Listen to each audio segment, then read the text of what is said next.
what we do now, we come across a term called resistivity. Now look. I will no more draw my conductor like a rectangular slab, because a conductor is ultimately a metallic piece of wire. So let's say that this is my metallic piece of wire. Okay, this is my metallic piece of wire, right? This metallic piece of wire will be doing what, beta? It has got a property. It has got a property that is fundamental to it. Fundamental means what happens is that this property does not change irrespective of geometry. You turn it, twist it, curl it, whatever you want, that property will not change irrespective of its geometry. Are you understanding? That property is known as resistivity. We will dive further at it. This is known as resistivity. So what is this, beta? This is material specific, irrespective of the shape, size of that you are taking. Say for example, copper has a particular value of resistivity, which is the resistivity of copper. That's fixed. You want to make out an iPhone wire of it, headphone wire of it, you want to make a big wire of it, the resistivity value does not change. It is something fundamental to it. Got it? Understood? Then what you did, you chose a geometry. So in basic language, you must have chosen some L and some A, where A is your cross-sectional area. Is this understood? Imagining that you have taken something which is very uniform. Let's say we have taken this much of a cross-sectional area, slender, and we have taken a particular length. Right? Now, if you do this, you have a unique article. And say this article is made up of copper. Now, the size that Neha chose is completely different from the size that he chose, but your areas are same. But our girl Zoe, she chose a completely different size, completely different area. All of you have the same basic material of construction, that is copper. So you all have been gifted with the same resistivity, but you all have created different articles. So you have, once the article is frozen, you give birth to something which is known as a resistance. Now this is geometry and temperature dependent. Is this understood? This is geometry and temperature dependent. Is this clear, bacha? So far? And now that you have created your unit article, which demonstrates a particular resistance, let's say it demonstrates a resistance of R ohms. The unit of resistance is ohms, okay? Then this particular article I will call as a resistor.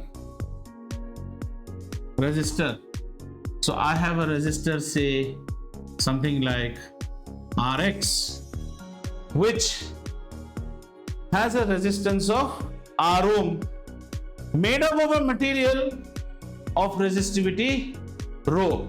Is this understood? This is very good. See, children all, now when you go, if you are electronics enthusiast and you go to the shop, you go and say, Bhaiya, 10 ohms ka resistance dijiye. Wrong language. You're buying a resistor whose resistance is 10 ohm. I have got so much of mess in my house, Get some laborers. They'll set up your house. Wrong. Get some laborers. Laborers in exchange of money will give labor. Utilizing their labor, you can set up the house. Honest guy shows honesty. Honest guy, honesty. Resistance. Is this thing clear? So let's talk about resistivity then and come back to my formula where I say R is equal to rho L upon A, and I make some assumptions. Say that if L is equal to say 1 meter and A is equal to 1 meter square, so it becomes R is equal to rho 1 meter by 1 meter square, meter square, meter square. But at that time, R and rho are sharing the same value. R and rho are sharing the same value, right?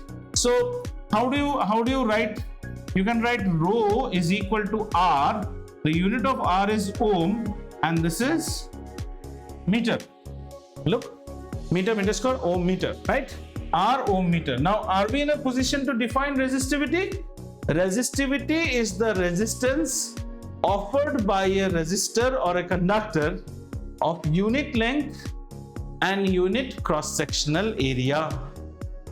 Suppose I have a wire which is 1 meter long and has cross-sectional area of 1 meter square. The resistance that it will offer is called resistivity. You could have chosen a 5 meter wire, but make sure you also choose 5 meter square. Resistance offered by, so it's something like, again, as I gave the example the other day, you today have a separate level of stubbornness, and you right at your DNA have a separate stubbornness that is codified. So I want to find out what is the DNA level stubbornness. So how will you say? The DNA level stubbornness is the stubbornness of one cell of mine. One cell of mine. Resistivity is the resistance offered by a conductor of 1 meter.